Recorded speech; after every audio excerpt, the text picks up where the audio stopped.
Magandang araw na naman muli sa inyong lahat mga ka-vlog, boss, idol, regular viewer, silent viewer at kasama na rin po ang lahat ng mga OFW. Ang gagawin ko po ngayon ay mag-charge po ako ng battery. So ito po ay pick up. At ang nangyari po dito ay na-drain po yung battery nito. So matagal po siyang na-standby. So napabayaan po siya. At liban po dito, itong battery na to ay kaya na-drain siya dahil dito po sa ignition switch na sa sobrang kalumaan na po ay nahugot po to ng driver na akala niya naka-off na siya, off position. So hindi na po ito yung bagong sasakyan, luma na po ito. Kaya itong ignition switch po ay may problema na rin. So dapat itong ganito ay hindi po nahuhugot kapag naka-on position. Kapag nakaganyan po. So ito po ay nahuhugot na yung susi. So ibig sabihin magkakaroon po ng problema yung battery. Dahil naka-on position po siya, may chance po siya na madidrain yung battery. Katulad po nito.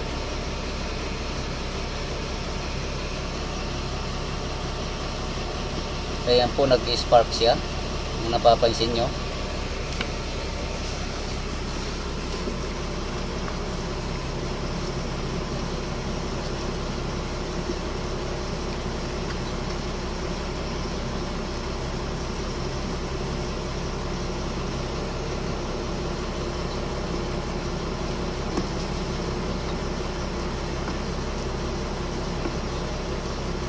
Ayan po, nag-spark po siya.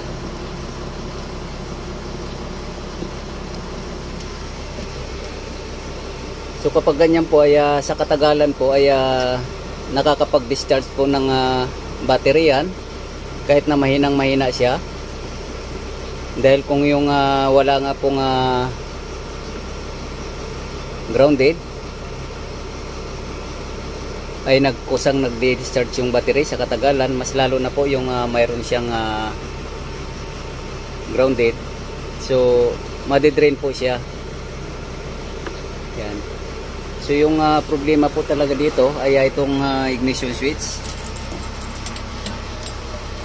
ay dapat po hindi po hayaan na maging ganyan po yung posisyon. Dapat po ang hugot naka-off position po talaga, ganyan, para wala pong discharge na nangyayari po sa battery.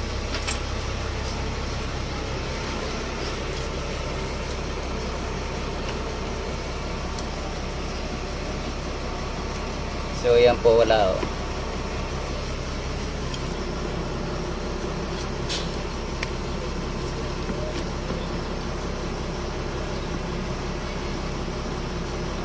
So wala na po siya dahil naka-off position po siya.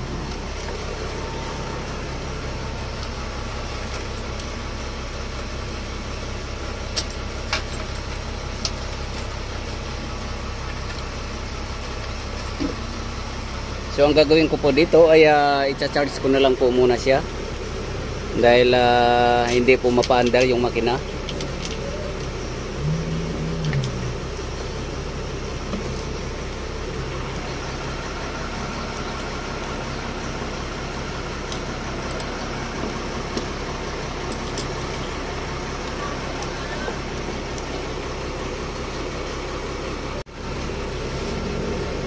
So ayan na po, kinonek ko na po siya.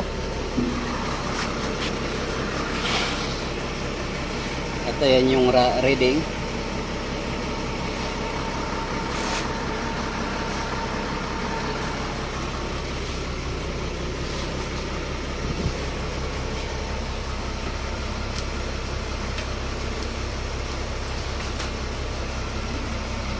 So may problema na rin po talaga itong ignition switch na to. So yung may-ari po ay wala na po siyang planong papalitan yan dahil hindi na po rehistrado itong sasakyan na to. Hindi na po niya pinaparehistro at dito na lang po sa loob ng workshop ginagamit. Kaya i-charge ko na lang po to. Yan. At lagi na lang pong bantayan itong pag-off ng ignition switch na to. Kailangan talagang nakalagay po sa off position para hindi po nadidrain yung battery.